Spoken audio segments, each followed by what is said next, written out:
जाफरगंज का स्टेशन है, crossing. Jafarganj junction, जिला अम्बेडकर नगर, उत्तर प्रदेश।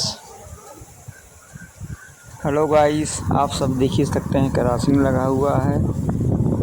जाफरगंज में हम लोग सब हैं।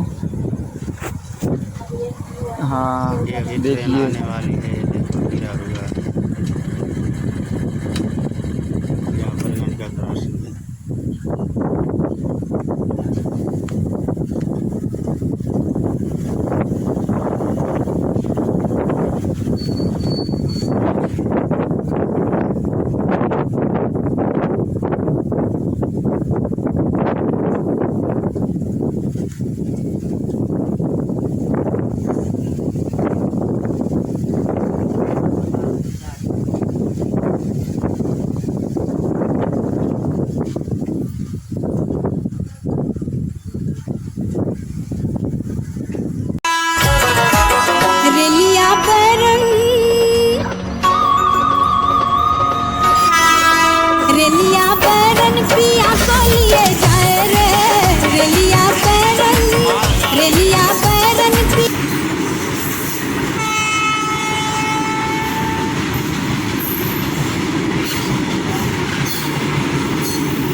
इसमें 100-150 डब्बा लाग रहा था।